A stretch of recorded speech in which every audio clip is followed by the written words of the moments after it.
Hello, welcome to Sound and Fury Book Reviews. As usual, I am Tina. Today I am wearing my fancy shirt because I'm going to be talking about my most anticipated books of 2025. So I thought it deserved a special something, which was sparkles. Also, my husband hates this shirt because it leaves sparkles like all over the house. Anyway, so I'm basically going to be going through and just reading out the synopsis and showing you the cover of kind of every book that's intrigued me that I've heard that's coming out next year. Now, obviously, it's not including everything. I looked through most of the main kind of sci-fi, fantasy, horror publishers' websites looking for stuff. I didn't really look through kind of the big five because a lot of those kind of imprint out the genre titles, so I kind of didn't look at them. I didn't look at every single kind of like indie pub out there because there's so many. So I'm sorry if I missed anything that you think is big coming out. And also there are big books coming out next year that I'm just not interested in, so I'm not talking about those. These are just my personal ones. I think there's like 30 of them, so this is just going to be a lot of me reading books to you, but hopefully this introduces you to some books that are coming out soon. So I'm just going to go through them based on the publisher, and then I'm going to go through the ones that I was approved for on NetGalley that I'm very excited about. So those ones will have actual reviews coming for sure. Some of these ones aren't coming out till like July or something, so they're not on NetGalley yet. So hopefully I'll get e-copies, or we'll see. And sorry if I'm not really looking at the camera in this one. It's because I kind of have to look at the synopses. Obviously I haven't memorized all of these, so sorry if I'm kind of like looking off to the side a lot in this video. I try not to do that because I know it's kind of annoying. So jumping right in, we have Automatic Noodle by Annalee Newitz. I read their other one, The Terraformers, this year, so I'm very excited to kind of jump into another one of their books because I found it quite cozy, but kind of silly at times. So I'm interested to see another one. So this is another cozy one, a cozy near future novella about a crew of leftover robots opening their very own noodle shop. You don't have to eat food to know the way to a city's heart is through its stomach. So when a group of deactivated robots come back online in an abandoned ghost kitchen, they decide to make their own way doing what they know, making food, the tastiest hand-pulled noodles around for the humans of San Francisco who are recovering from a devastating war. But when their robot-run business starts causing a stir, a targeted wave of one-star reviews threatens to boil over into a crisis. To keep their doors open, they'll have to call on their customers, the community, and each other to find a way to survive and thrive in a world that wasn't built for them. This sounds so cute. It comes out August 5th, 2025, and it is from Tor. The next one I'm interested in is The Lighthouse at the Edge of the World by J.R. Dawson. This is coming out July 29th, 2025. So, at the edge of Chicago, nestled on the shores of Lake Michigan, there is a way station for the dead. Every night, the newly departed travel through the city to the station, guided by its lighthouse. There they reckon with their lives before stepping aboard a boat to go beyond. Nira has spent decades watching her father, the ferryman of the dead, sail across the lake, each night just like the last. But tonight, something is wrong. The station's lighthouse has started to flicker out. The terrifying ghostly haunts have multiplied in the city. And now a living person, has found her way onto the boat. Her name is Charlie. She followed a song, and she is searching for someone she lost. Ooh, this sounds cool. No cover yet for this one, unfortunately. Next is Mapping the Interior by Stephen Graham Jones. This is a book coming out April 29th, 2025. It is a re-release. It came out in 2017. It won the Bram Stoker Award for Superior Achievement in Long Fiction. So that sounds super cool to me. I've heard this book is like really crazy. Times have been tough for 12-year-old Junior, his mom, and especially his younger brother Dino. When his dad makes a surprise visit late one night, Junior is desperate to make him part of their family again. The only problem is Dad drowned 8 years ago. And bringing back the dead always comes with a cost. Ooh, freaky. Next is Brighter Than Scale, Swifter Than Flame by Neon Yang. This one's coming out May 6th, 2025. Yeva was 13 when she killed her first dragon. With her gift revealed, she was shipped away to the Imperial capital to train in the rare art of dragon slaying. Now legendary guild knight, she has never truly felt at home ever since that fateful day all those years ago. But she doesn't need a home when she has her sacred duty. She has devoted herself wholly to the cause. She never even removes her armor in public. Few remember the girl she once was. She rarely remembers herself. Yeva must now go to Quanbao, a fiercely independent and reclusive kingdom. It is rumored that there dragons are not feared as is right and proper, but instead loved and worshipped. It is rumored that there they harbor a dragon behind their borders. While Yeva searches for the dreaded beast, she is welcomed to the palace by Quanbao's monarch, Lady Suki. Though wary of each other, Yeva is shocked to find herself slowly opening up to the beautiful, mysterious queen. Will Yeva forsake her sacred duty and let Lady Suki see the person behind the armor, or will she cling to the ideals that she has called home for so long? This cover's so cool. Moving on to another publisher, we have got my favorite publisher, Angry Robot. So first is Terms of Service by C.L. Pierlot. I read their book Blackbird a couple years ago. It was really good, so I'm excited about this one. This one's got a long blurb. Lucia and E. Drainway never really thought too much of the Ostrosi. They look above and below Bastion City, a giant multi-leveled megalopolis she calls her home, and they tend to keep to themselves. On the rare occasions they use their magics to meddle with human affairs, most people with an ounce of sense steer clear of whichever unfortunate soul happens to be their victim. Lucia is far too dedicated to repairing and maintaining the frequently damaged bastion to pay them much attention, and prefers to ignore the Ostrosi just like everyone else. That disregard gets blown out of the water when a rogue Ostrosi and nefarious trickster named Carrion kidnaps her nephew and sells him to the Eoi, one of the Ostrosi courts. With no other option to save her nephew, Lucia trades her life for his and finds herself in service to the Eoi. Unfortunately for her, Ostrosi logic is acrobatic in ways even the most devious human mind can barely comprehend. It's not until the deal is struck that she realizes she's trapped in the most abstruse verbal contract imaginable. She is essentially conscripted into their ranks, and her devotion to her city becomes stretched to the breaking point by her new master's orders. It goes even longer. I'm going to stop. But anyway, that sounds really cool. Next, we have Space Brooms by A.J. Rodriguez. And this is coming out on March 25th. The cover's so cool. Everyone aboard Kilgore Station is living their best life. Everyone except Johnny Gomez. While humans, the augmented, and aliens of all shapes and sizes enjoy exotic cuisine on the dining deck, or gamble away their credits on the entertainment deck, Johnny is elbow deep in oily black alien excrement, a space broom custodian for the entire station. This was obviously not the life Johnny dreamt of. 10 years ago, he traveled to Kilgore, the farthest space station in our solar system, in search of fortune like everyone else. Some people are just luckier than others. Yet his meaningless, uneventful existence is immediately turned upside down when he happens upon a tiny glass data chit, hidden amongst the alien poop he must clean up. Unbeknownst to him, every nefarious creature in the solar system will soon be after him to claim it for their own. With the help of his augmented roommate, a pair of smugglers, and a mysterious and beautiful stranger, Johnny fights off thugs and sails as fast as possible to Earth's moon Luna in an effort to sell the chit to the Obnina crime syndicate. But with assassins and mobsters on their trail, the trip is anything but a cakewalk. And Luna itself proves to be nothing like a safe haven when Johnny's painful past finally catches up to him. This sounds really fun. This sounds like a classic sci-fi, actually, which is so cool. So next we have First Mage on the Moon by Cameron Johnston. This one's coming out winter 25. Whitlaw Goddard, former chief of the Unity's Research and Design Workshop, stands on a gallows, condemned for heresy amongst other crimes. Beside him stands Commissar Terabin Teskrova, his counterpart from the Rangers Empire. In the crowd below, Goddard's daughter watches the proceedings. 3 years earlier, Ella Pickering is stuck in a never-ending cycle of debt and pain. Formerly a Unity Sky Mage trained to fly skyships for scouting and ferrying supplies to mountainous regions, she is now in a wheelchair after poor maintenance led to a skyship crash, a disability her world makes no accommodations for. To pay off her debt, Ella works grueling shifts on a production line, making magical weapons for the Research and Design Workshop. After a late-night double shift, Ella witnesses a lightning strike hit an arcane experiment by Jack and Grissom, causing the device to morph into a crude rocket heading straight for the moon, the home of the world of the gods, before it falls and crashes into no man's land, the contested border between the Unity and the Renias Empire. Imbued with this new knowledge of technology, Ella and Jack team up and begin working on a device that could possibly take them to the land of the gods. But as more people get roped into the plot, will they be able to keep it under wraps? Or will word of their heresy lead to more danger than they first anticipated?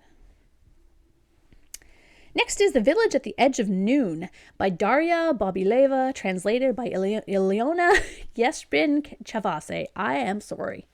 This is coming out December 2025. This is a horror book.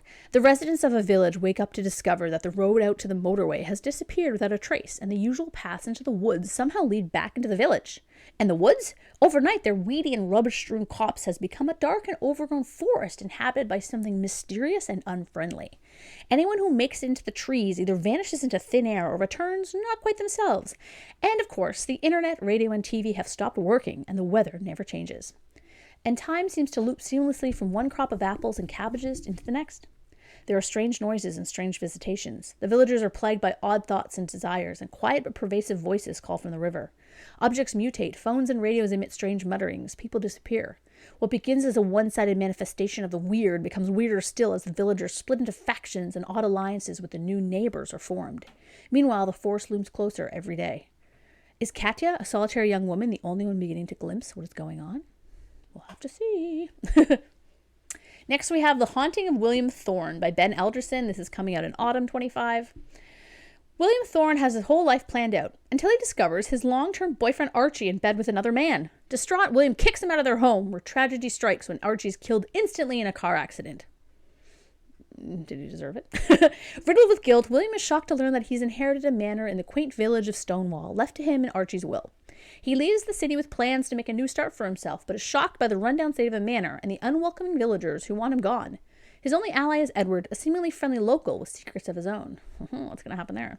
However, it's not only the villagers who are adverse to his presence. A malevolent spirit roams the manor, one that seeks to drive William out for good. But when he uncovers the heartbreaking tale of two men in love in the 1920s, William strives to find peace for the spirit, ending the haunting once and for all. What dark secrets lie hidden in the manor walls, and will William be able to put aside his own grief to save his new home and his life? I hope so. Next, we move on to Orbit. Then we have Grave Empire. I've been talking about this one because I got an EPUB and then I got an email saying they'd be willing to send me a paperback arc. And I was like, of course, I would love that. But of course, there is a postal strike happening in my country right now. So it's probably sitting in some warehouse somewhere and I'm going to get it like way after I read the EPUB. But that's okay. The cover's super cool and I will probably treasure it forever. So Richard Swan is the author of Justice of Kings, a book that I really, really like. And this book is coming out February 4th. I'm going to be reviewing it in the middle of January. What's it about? Blood once turned the wheels of empire. Now it is money. A new age of exploration and innovation has dawned, and the Empire of the Wolf stands to take its place as the foremost power in the known world. Glory and riches await, but dark days are coming. A mysterious plague has broken out in pagan kingdoms to the north, while in the south, the Empire's proxy war in the lands of the Wolfmen is weeks away from total collapse. Worse still is the message brought to the Empress by two heretic monks who claim to have lost contact with the spirits of the afterlife. The monks believe this is the start of an ancient prophecy heralding the end of days, the Great Silence. It falls to Renata Rainier, a low-ranking ambassador to an enigmatic and vicious race of mermen, to seek answers from those who still practice the arcane arts. But with the road south beset by war and the Empire on the brink of supernatural catastrophe, soon there may not be a world left to save. Super exciting! Now we have a couple from Titan. We have Emily Paxman's Death on the Caldera. It's coming out May 27th, 2025. The Lindy siblings, Kellen, Davina, and Moral, are anxious to return to the kingdom of Helgar before their father dies, leaving Kellen to assume the throne as king. They book tickets on a luxury express train, expecting a swift journey home, but disaster strikes when the train engine explodes, stranding the siblings atop a caldera bubbling with volcanic magic. The crash triggers Davina's latent witch powers, but her magic disrupts her ability to remember what she was doing when the explosion took place. That's inconvenient. While a witch would be the prime suspect for the explosion, the only ones who knew Davina might become one are her brothers, who never warned her, driving her away from them. And to add insult to injury, somebody is bumping off the surviving train crew and passengers. But it can't be Davina, can it? While the surviving passengers try to determine who sabotaged the engine and catch the killer, the fractured siblings attempt to stay one step ahead, concealing not only Davina's powers, but their own secrets. Luckily, they aren't the only shifty characters on the train. But that small degree of good fortune quickly sours when powerful men turn up dead, suggesting the saboteur is still at work. And who better a mark for the murderer than the heirs to a foreign throne? This sounds so cool, so there's a train in it. Next we have the Clock Tour War duology, Clockwork Boys. This is coming out March 18th. What's it about? It's by T. Kingfisher, so obviously it's going to be good. When Forager Slate is convicted of treason, she faces a death sentence, but her unique gift for sniffing out magic, literally, earns her a reprieve, of sorts. Along with a paladin, Caliban, possessed by a demon, her murderous ex-lover, and an irritating sexist scholar, Slate sets off on a mission to learn about the Clockwork Boys, deadly mechanical soldiers from a neighboring kingdom who have been terrorizing their lands. If they succeed, rewards and pardons await, but they must survive a long journey through enemy territory to reach Enoket City, and Slate has her own reasons to dread returning to her former home. Slate and her crew aren't the first to be sent on this mission. None of their predecessors have returned, and Slate can't help but feel they've exchanged one death sentence for another. Her increasing closeness to Caliban isn't helping matters. For the first time in a long time, Slate might actually care about surviving. Sounds good. And then I found one from Solaris, which is called The Need Fire by M.K. Hardy. This is coming out in July 31st. You are afraid of the border places. You are afraid of the fork in the road. Fleeing her mistakes in Glasgow for a marriage of convenience, Nora Mackenzie's new home on the estate far in the north of Scotland is a chance for freedom, a fresh start. I love crumbling mansions on like the Scottish northern coast. Anyway, sorry. But in the dim, drafty corridors of Corrigan House, something is very wrong. Despite their warm correspondence, her distant, melancholic husband does not seem to know her. She is plagued by ghost ships on the sea, specters at the corner of her eye, by winding, grasping roots. Her only possible companion, the housekeeper Agnes Gunn, is by turns unnerving and alluring, and harbors uncanny secrets of her own. As the foundations crumble beneath her feet, Nora must uncover the truth about Corrigan House, her husband, Agnes, and herself if she is to find the freedom she has been chasing. So now I'm going to talk about some books from some small presses. So we've got a copy. I already have a copy of Seeds. This book's beautiful by Angie Paxton. This is coming out January 6th. It's coming up. So what is this one about? It is a Hades and Persephone retelling. Cora has lived her entire life under her resentful mother Demeter's shadow, trying her hardest to please a woman grown bitter by betrayal. With her self-esteem in tatters and deliberately isolated by her mother, it's no surprise that Cora is flummoxed when she meets the collection of otherworldly women, the goddesses of Olympus, who tell her that her mother is in truth a goddess herself. Cora tells them her preferred name, Persephone, and hopes they will not only have answers for her new questions, but the friendship and love she craves. Instead, an imposing and stoic figure emerges from a nearby cave on a magical chariot, wonder who that is, and snatches Persephone away. Upon realizing she has been taken to the underworld by Hades, who desires she becomes his queen, Persephone vows to escape. Demeter, enraged upon finding her daughter taken, goes to extreme lengths to reclaim her, putting the lives of all humanity and even the gods at risk. I will tell you, slow burn love story. Has a great spicy scene too. And what I really like about this one is that there's a really good mother-daughter dynamic in this. Really good, meaning that it's very much not a positive relationship, and we don't see that very often. And I really liked kind of the dynamic of that. So anyway, I think this book is fantastic. Next, we have Nameless Things by Ernest Jensen. This is a horror book. In the aftermath of a painful breakup, Mike and his friend Wade seek solace in the remote beauty of Devil's Cup State Park, Colorado. Their quest for peace is abruptly ended when a meteor strike causes a rock to fall, trapping them and a diverse group of campers within the ancient volcanic caldera. As they grapple with their new reality, a far more sinister challenge emerges from the depths of the earth. The sanctuary they sought becomes a hunting ground as the group discovers the ground infested with lethal, flesh-piercing worms. Tremors! The situation turns dire when they realize these predators are merely the heralds of something far more terrifying, the Nameless Things. With no way to call for help, survival hinges on their ability to outsmart the unseen terror lurking beneath their feet. Super cool. This is coming out on March 25th, I believe. Next we have Jack Serpent, the first book of the Shriver Archives by E.A. Field. So, created by monsters to be destroyed by men. Jack Serpent is the only person to have survived the Shriver trials. With that, he became a lore keeper for the origin of monsters, a spy, and hybrid soldier able to withstand crushing magic. Ever since the Coven of Strigan murdered his family, he set out to discover and record what plagues the continents. It's the sort of highly valuable knowledge that could change wars and divide kingdoms. In the dark places of Orkana, an uprising of Strigan has begun. They use stolen magic to take over the realms. No one knows how to effectively kill the monster summoned by Strigan, let alone the High Striga herself. The military general only knows how to kill with bullets and fire, but he'll need more to challenge the encroaching threat. He'll need a Shriver's help. Jack is recruited to kill the Striga before she tips the balance of magic and takes the throne. To locate and destroy the High Striga within a swamp poisoned by corrupted magic, Jack must reluctantly accept the help of others. A man accustomed to working alone, cooperating with the ragtag group of soldiers, an old nemesis, and a tracker might prove more challenging than the monsters themselves. That one comes out in May. Now we have Negative Images by Rebecca Shire Akamelu. Anita Walsh, still reeling from her husband's sudden death, finds herself haunted not only by grief, but his negative image, a new phenomenon where the deceased prey on those they loved in life, turning intimate memories into nightmares. This spectral figure uses their shared past as a weapon, systematically dismantling her friendships, career, and self-worth. Desperate for escape, Anita plunges into a quest to sever the ghostly bonds that tie her to her tormentor. As society grapples with the rising terror of NIs, a charismatic extremist proposes a radical solution to isolate the haunted from their unafflicted, gaining dangerous followers. Anita, alongside another victim of the spectral affliction, must navigate their personal hauntings and societal threats to prevent the breakdown of their community. This one comes out in July. And then we have The Red Knot. This is an occult mystery small-town horror.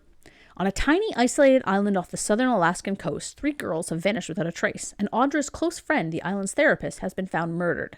A recent storm has severed all communication with the outside world, leaving Audra, the town's lead detective, trapped and at the head of a very personal case.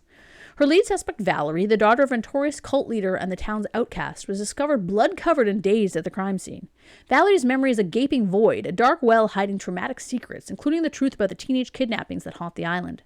As Audra digs deeper into the town's twisted history, it becomes clear other murders on the island, dating back decades, might be connected. The clock is ticking for the missing girls, and every clue leads Audra to question, even though she's known her whole life. Valerie must confront the horrors of her past while Audra's investigation becomes a descent into madness. On this cursed island, the line between neighbor and nightmare blurs, revealing that true horror often wears a familiar face.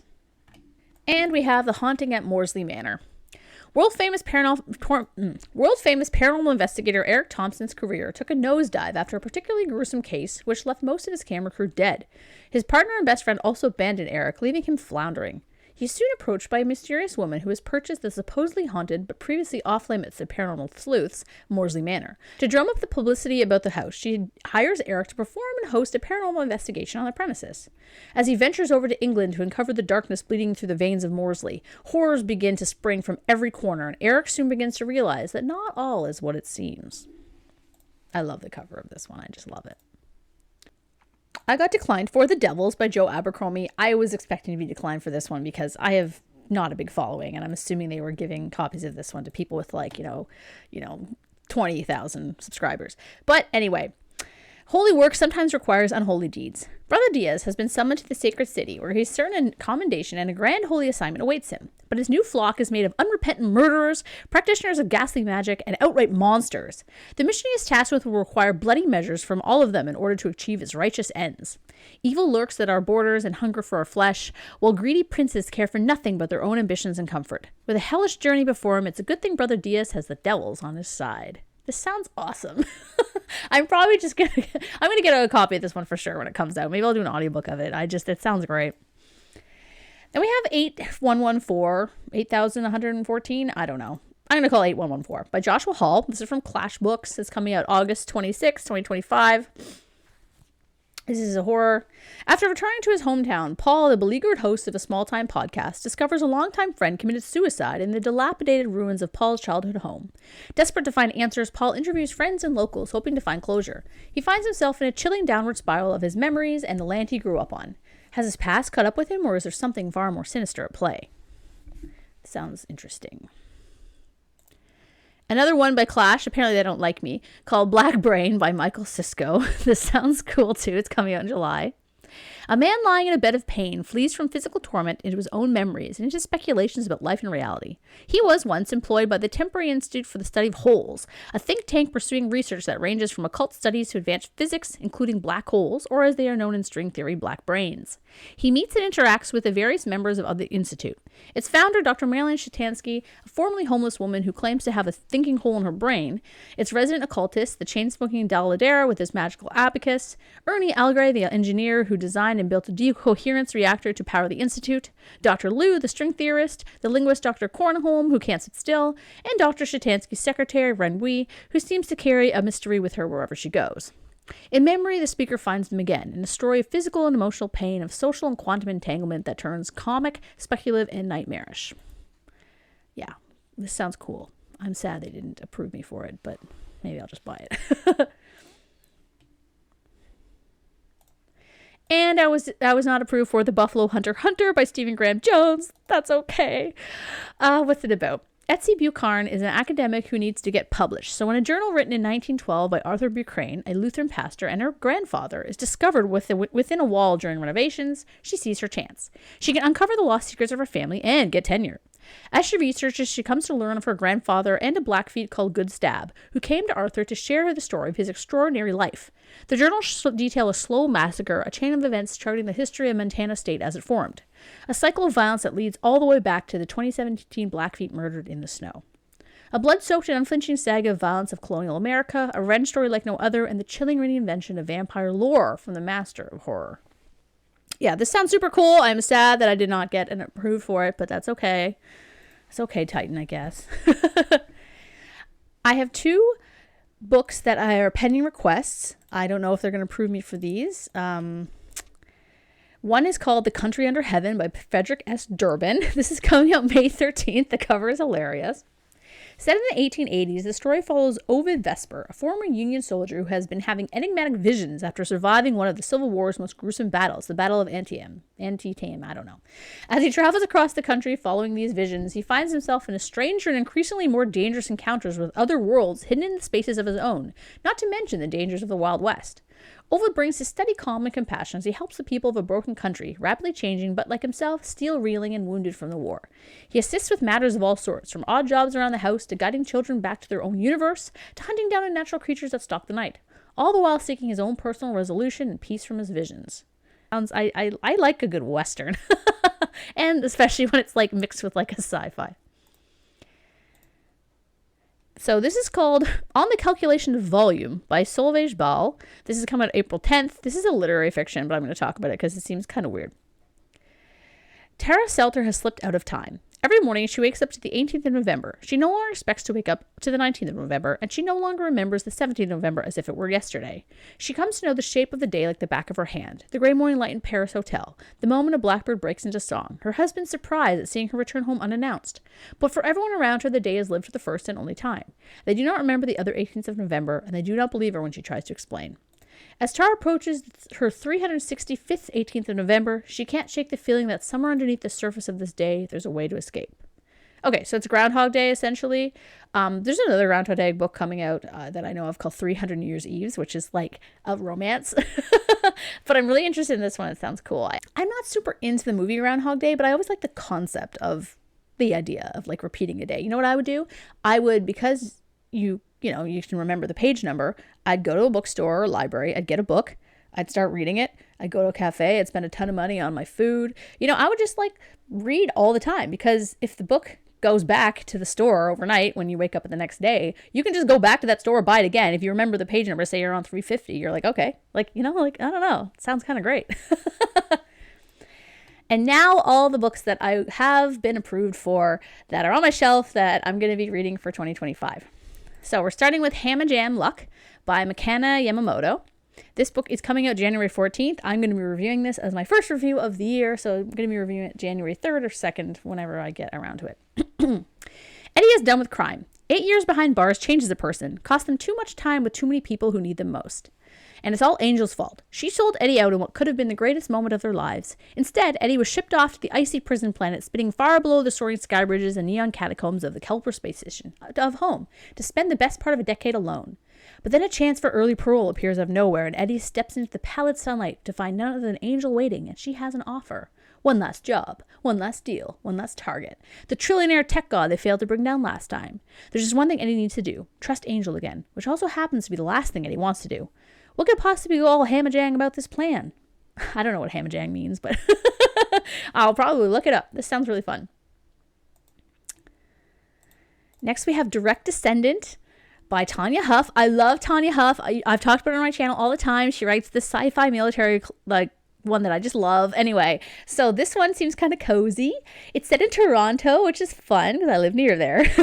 Generations ago, the founders of the idyllic town of Lake Argon make a deal with a dark force. In exchange for their service, the town will stay prosperous and successful and keep outsiders out.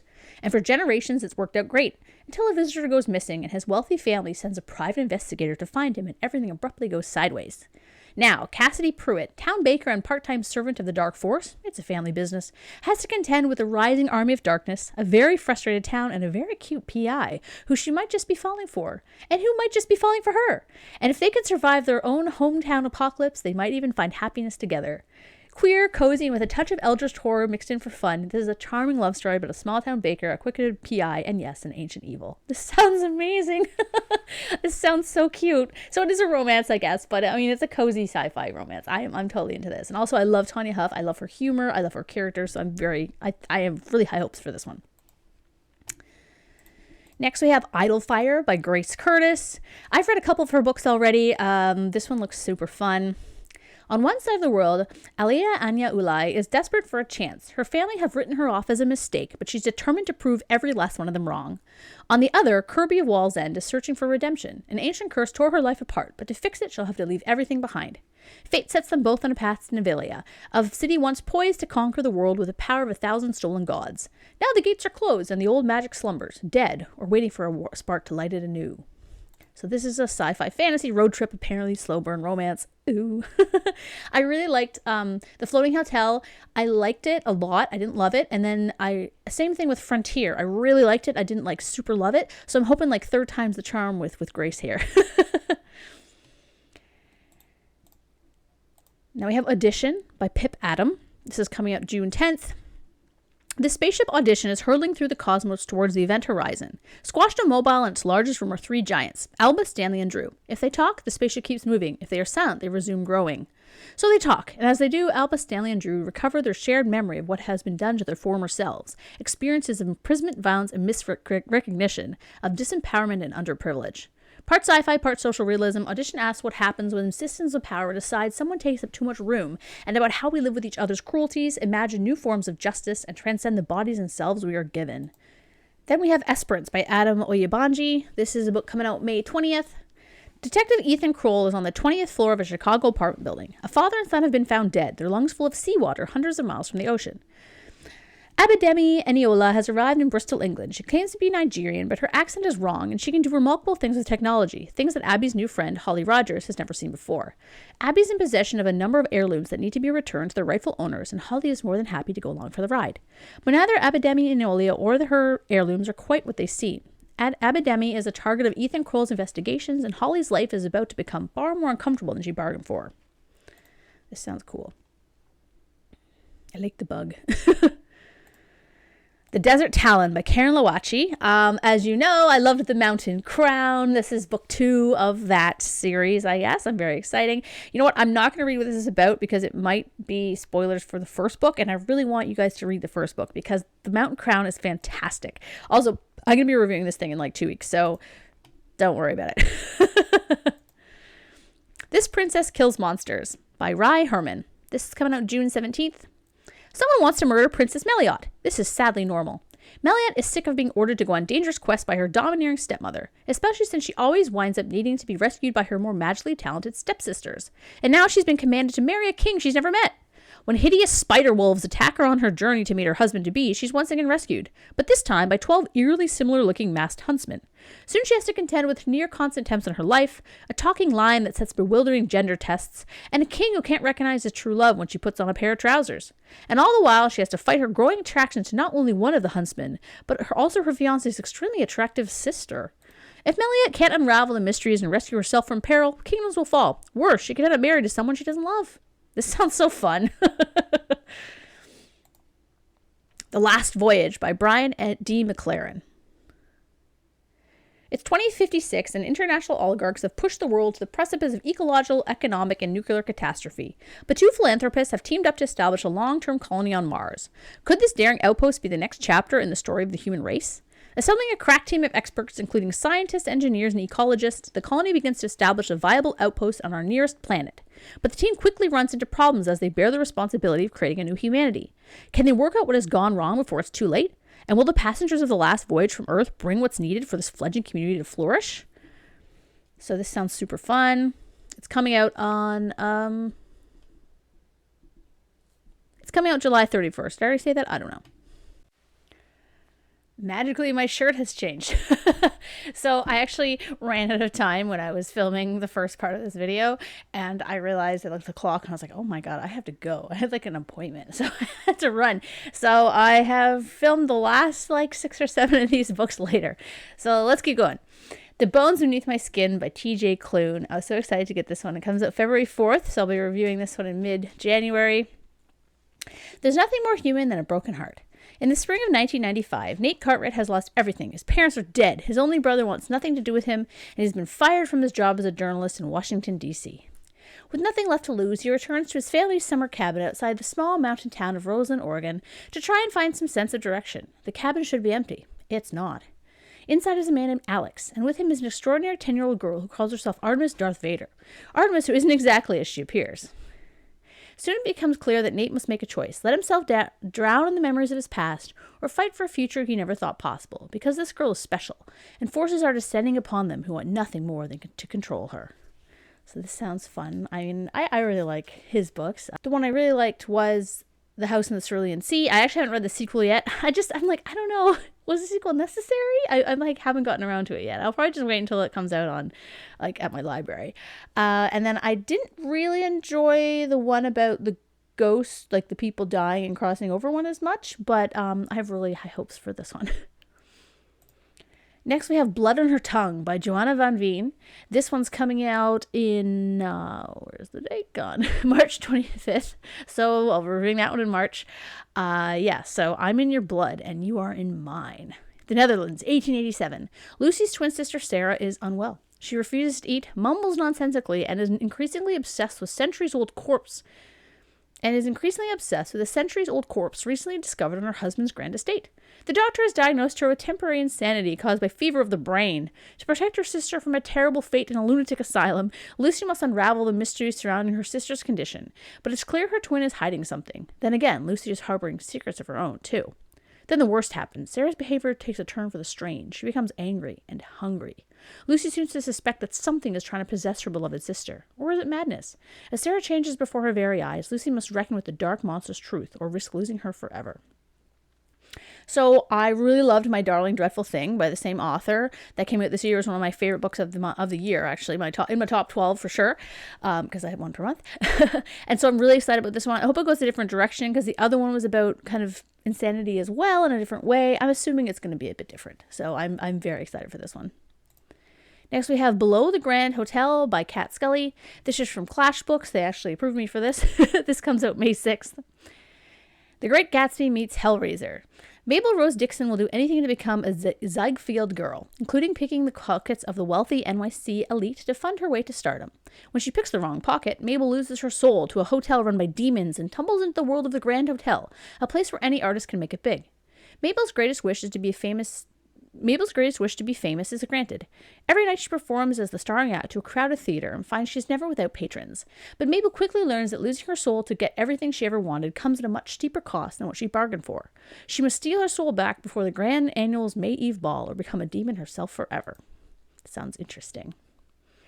Blackwood's Blue Sky by Ellen Ivy.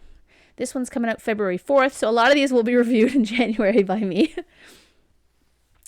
Birdie's keeping it together, of course she is. So she's a little hungover sometimes, and she has to bring her daughter Emmeline to her job waitressing tables at Alaskan Roadside Lodge, but she's getting by as a single mother in a tough town. Still, Birdie can remember happier times from her youth when she was free in the wilds of nature. Don't we all? Arthur Nielsen, a soft-spoken and scarred recluse who appears in town only at the change of the seasons, brings Emmeline back to safety when she gets lost in the woods. Most people avoid him, but to Birdie he represents everything she's ever longed for. She finds herself falling for Arthur and the land he knows so well. Against the warnings of those who care about them, Birdie and Emmeline move to his isolated cabin in the mountains on the far side of the Wolverine River. It's just the three of them in the vast black woods, far from roads, telephones, electricity, and outside contact, but Birdie believes she has come prepared. At first it's idyllic, and she can picture a happily ever after. Together they catch salmon, pick berries, and climb mountains so tall it's as if they could touch the bright blue sky. But soon Birdie discovers that Arthur is something much more mysterious and dangerous than she could ever imagined, and that, like the Alaskan wilderness, a fairy tale can be as dark as it is beautiful. I'm very curious about this one. I guess it's kind of a sci-fi, literary fiction sci-fi. I don't know. I'm assuming he's some kind of a shapeshifter. The Sirens by Amelia Hart. I just mentioned this book when I reviewed Wayward the other day. I'm very excited about this because I really liked Wayward. 2019. Ooh, another historical fiction setup. 2019. Lucy awakens from a dream to find her hands around her ex-lover's throat. Horrified, she flees to her older sister's house on the Australian coast, hoping she can explain the strangely vivid nightmare that preceded the attack. But Jess is nowhere to be found. As Lucy awaits her return, the rumors surrounding Jess's strange small town start to emerge. Numerous men have gone missing at sea, spread over decades. A tiny baby was found hidden in a cave, and sailors tell of hearing women's voices on the waves. Desperate for answers, Lucy finds and begins to read her sister's adolescent diary. In 1999, Jess is a lonely 16-year-old in a rural town in the middle of the continent. Diagnosed with a rare allergy to water, she's weird. I hope they explain what that means, because your body's 70% water. She has always felt different until her young, charming art teacher takes an interest in her drawings, seeing a power and maturity in them and in her that no one else has. 1800. Twin sisters Mary and Eliza have been torn from their loving father in Ireland and forced onto a convict ship bound for Australia. For their entire lives, they've feared the ocean, as their mother tragically drowned when they were just girls. Yet the boat bears them further and further away from what they know. They begin to notice changes in their bodies that they can't explain, and they feel the sea beginning to call to them. I'm assuming they're mermaids. So I tell my daughter that I'm a mermaid, but I can only transform back to a mermaid if I'm in the Atlantic Ocean, because because the chances of us going to the Atlantic Ocean is not as high as going to some of the other oceans. So, yeah, but she doesn't really believe me. It's one of those things that, like, you know, she doesn't really believe me, but she kind of wants to believe me because she's 7. So I just think it's really cute. And my dad did that to me when I was a kid. He used to say that he was Superman or something, and I would, like, not believe him, but then kind of wish he was, you know what I mean? So it's kind of like, it's kind of fun. It's not too much of a lie, you know. We tell people about Santa and Easter Bunny and all that junk, so don't be mad at me for this. The Spirit Collection of Thorn Hall by J. Ann Thomas. This one's coming out February 11th. At Thorn Hall, a grand estate nestled in the Berkshires, 15 restless spirits roam, bound within the mansion's walls since the Gilded Age. Elegy Thorn bears the weight of her family's curse to preserve the mansion as it was in the 1890s, using ancient folk songs to keep the spirit secret and silent in order to avoid deadly consequences. When a mischievous child spirit wreaks havoc on the manor, the Thorn family calls upon their trusted preservationist, I'm tired, to restore the mansion. He brings along his son, Atticus, a vibrant man full of life and ideas of modernization, and Elegy is captivated by him, igniting a longing for freedom she's never dared to embrace. Torn between her desire to follow her heart and her duty to her family and its legacy, Elegy begins searching for a way to release the spirit collection back to the afterlife and set both herself and the ghosts free. With century-old secrets, peculiar magic, and spirits both whimsical and deadly, Thorn Hall will haunt and enrapture readers. Okay, I don't like those little end things. Got 2 more for you. Beartooth by Callan Wink. This is coming out February 11th. In an aging timber house hand-built into the Absaroka Beartooth Mountains, 2 brothers are struggling to keep up with their debts. They live off the grid on a fringe of Yellowstone, surviving off the wild after the death of their father. Thad, the elder, is more capable of engaging with things like the truck registration or the medical bills they can't afford from their father's fatal illness, or the tax lien on the cabin their grandfather built, while Hazen is different, more instinctual, deeply in tune with the natural world. Desperate for money, they are approached by a shadowy out-of-towner with a dangerous proposition that will change both their lives forever. Beartooth is a fast-paced tale with moments of surprising poignancy set in the grandeur of the American West. So this one, I guess, is just kind of like a literary fiction, really. It sounded cool, though. I like stories set in the wilderness. And Moth Eater. I'm going to be reviewing this the second week of January. This is from Linda H. Kodega and from Erewhon Books. It is coming out January 21st. After her best friend dies in a coal mine, Benethia Bernie Maddox sacrifices her job, her relationship, and her reputation to uncover what's killing miners on Kyre Mountain. When she finds a half-drowned white woman in a dirty mine slough, Benny takes her in because it's right, but also because she hopes this odd mechanic stranger can lead her to the proof she needs. Instead, she brings more questions. The woman called Moth Eater can't remember her true name or how she ended up inside the mountain. She knows only that she's a witch of Appalachia, bound to Tor and Holler, a possum and snake, with power in her hands and scripture on her tongue. I don't know what any of that means. But the mystery of her fate, her doomed quest to keep industry off Kyre Mountain, and the promises she bent and broke have followed her a century and a half into the future.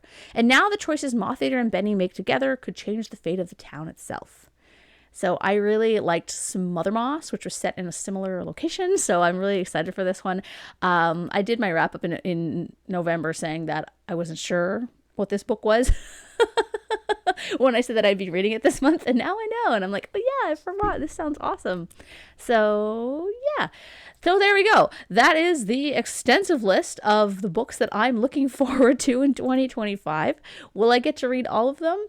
I don't know. I hope so. I mean, I'm already getting to read a good 10 of them. So, you know, and then I still have to read other books too. I don't know. I do this to myself. I'm also hoping for next year to get some of my own writing completed. I'm hoping over Christmas to finish a novella I'm working on. It's a haunted house story. I'm very excited about it. I just got to find some beta readers too. And yeah, so let me know in the comments what you're really excited for next year. Let me know if there's something that you think I would be interested in, if I missed it. For example, I really like horror that's like historical fiction horror. I really like folk horror. I really like queer sci-fi. I like anything with cool aliens. I really love fantasy that has like demon possession or kind of like political fantasy. So if you think of anything like that or heard of anything like that you think I would like, please let me know in the comments, because I always need apparently more books for my TBR. And I think check out Seeds. Seeds is so cool. So pretty.